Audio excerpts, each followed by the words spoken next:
Je reconnais maintenant Monsieur le député de Chambly et porte-parole de l'opposition officielle en matière de sécurité publique. Monsieur le député. Je vous remercie, Madame la Présidente. Ça fait plaisir à mon tour de prendre la parole sur cette importante motion qui soulève toute la question des liens entre les firmes d'ingénieurs, les entreprises de construction, en fait toute l'industrie de la construction et le financement du Parti libéral. Cette question, elle est dans l'air depuis plusieurs mois, mais admettons, Madame la Présidente, que les déclarations de l'ancien ministre libéral, je souligne que ce n'est pas un péquiste, c'est un ancien ministre libéral, Marc Bellemare, ces déclarations ont relancé tout ce débat avec fracas. C'est quand même pas rien, Madame la Présidente, ce qu'a dit l'ancien ministre libéral de la Justice. En quelques mots, il a assuré, et j'ouvre les guillemets, qu'il disposait de preuves démontrant que le premier ministre a été informé à plusieurs reprises d'irrégularités dans le financement du PLQ, du Parti libéral. Il parle, et j'ouvre à nouveau les guillemets, d'un réseau de collecte qui lierait le Parti libéral et l'industrie de la construction. Que des gros noms, c'est encore entre guillemets, des gros noms y seraient impliqués. Et pas plus tard qu'hier, et dans le journal de ce matin, dans le Devoir, page 3, le premier ministre ment comme il respire. Monsieur le député de Chambly, vous allez retirer vos propos, s'il vous plaît. Vous ne pouvez pas imputer des motifs indignes et vous ne pouvez pas le faire indirectement puisque le règlement vous l'interdit directement. Vous retirez vos propos? Merci, monsieur le député. Poursuivez. On conviendra tous, Madame la Présidente, qu'il s'agit de déclarations préoccupantes, des déclarations qui s'inscrivent dans la foulée de toute une série d'événements, d'allégations faites au cours des derniers mois, au cours des dernières semaines, relativement au financement du Parti libéral, et plus particulièrement quant au lien entre les firmes de génie conseil, les entreprises de construction et le Parti libéral. On me permettra rapidement, Madame la Présidente, de rappeler, parce que vous savez, c'est en toile de fond tout ça, au-delà des propos et au-delà du cas particulier de M. Bellemare, c'est en toile de fond que s'inscrivent tous ces événements.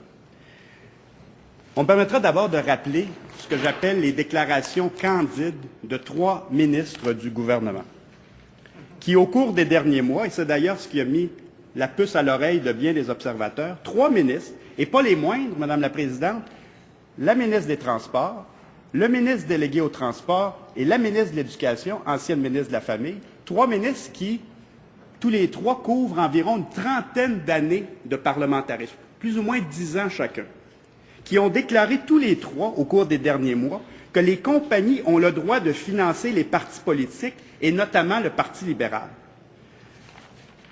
C'est quand même assez extraordinaire. Je relisais les déclarations mot à mot, Madame la Présidente. Le ministre délégué au transport a dit ceci: il y a une loi qui gère tout ça. On ne peut pas empêcher une compagnie X de donner 3 000 $ au Parti libéral. C'est quand même extraordinaire, ces propos, qui sont complètement contraires à la législation actuelle. Et je pourrais vous citer, comme je le disais, la ministre des Transports, la ministre en titre, qui, elle aussi, c'est légal au Québec de faire du financement que les compagnies donnent. Et la ministre de l'Éducation qui dit « la majorité des entreprises privées soutiennent tous les partis politiques ». C'est quand même assez incroyable, Madame la Présidente, et comme le disait si bien la chef de l'opposition officielle il y a quelques semaines, une fois, une personne, ça peut être un lapsus. 2 fois, ça commence à être inquiétant. Mais 3 fois, 3 ministres différents, on appelle ça un système. Parce que tout le monde sait, Madame la Présidente, qu'au Québec, les entreprises n'ont pas le droit de financer les partis politiques. C'est d'ailleurs un des morceaux de l'héritage que René Lévesque, chef du Parti québécois, a laissé au Québec. Vous savez, Madame la Présidente, dans les années 60, les 2 partis politiques qui étaient alors en place, l'Union nationale et le Parti libéral, se finançaient à même des caisses occultes. C'était des enveloppes brunes, c'était des valises pleines d'argent. Et René Lévesque, lui, comme ministre libéral au tout départ, dans le gouvernement Lesage, a vu ça de l'intérieur. Et il s'est dit en 1968, quand il a fondé le Parti québécois, ce parti, il se disait, quand il était ministre libéral, ça n'a pas de bon sens. Et il s'est dit, en fondant le Parti québécois, dorénavant, ce parti, ce nouveau parti, lui, il aura les mains propres. Et ça prenait du courage, Madame la Présidente, de voir les deux partis, l'Union nationale et le Parti libéral, qui continuaient en 69, en 70, en 71, à s'alimenter à même des caisses occultes, provenant notamment d'entreprises qui, par la suite, bénéficiaient des contrats du gouvernement. Ça prenait du courage à René Lévesque pour dire notre nouveau parti, le Parti québécois, ne se financera qu'avec des dons de personnes physiques, avec des petits dons de 5 $, de 10 $, de 20 $. Et il a tenu ça jusqu'en 76. Et en 76, quand le Parti québécois, finalement, avec une caisse propre, a pris le pouvoir, il a fait adopter dans les 6 mois la loi 2, dès le mois d'août 1977, qui est cette loi sur le financement des partis politiques, qui empêche dorénavant, et depuis 33 ans, je le rappelle aux 3 ministres que j'ai cités tantôt, qui empêche depuis 33 ans au Québec les entreprises à financer les partis politiques. Et alors c'est étonnant que 3 ministres nous disent, comme le disait le ministre délégué au transport, qu'on ne peut pas empêcher une compagnie X de donner 3 000 $ au Parti libéral. C'est du mot à mot, le ministre délégué au transport. Et je comprends, Madame la Présidente, d'ailleurs c'est assez fascinant de voir qu'on parle de la ministre au transport, du ministre délégué au transport, les 2 ministres qui couvrent le ministère des Transports, soit dit en passant, celui qui donne le plus de contrats au gouvernement du Québec actuellement, et la ministre de l'Éducation, ancienne ministre de la Famille. On sait aussi, parce que ça, on l'a appris au fil des mois, Madame la Présidente, que tous les ministres du gouvernement ont un quota de 100 000 $ à aller cueillir en termes de financement. Et on notera aussi que ces 3 ministres sont présentement sous enquête. Leurs propos sont sous enquête auprès du directeur général des élections. Ça, c'est le premier élément, Madame la Présidente, c'est le premier élément de cette série d'événements qui sont préoccupants. Je vous avoue, quiconque entend ça, là, dit, il y a quand même là, le ministre délégué au transport qui dit que c'est tout à fait normal que les compagnies puissent donner 3 000 $ au Parti libéral alors que ça fait 33 ans que c'est illégal. Je vous avoue que c'est préoccupant. Mais ce qui s'est ajouté ces dernières semaines, Madame la Présidente, ce sont d'autres révélations très concrètes entre des firmes d'ingénieurs conseils, des entreprises de la construction et le financement du Parti libéral.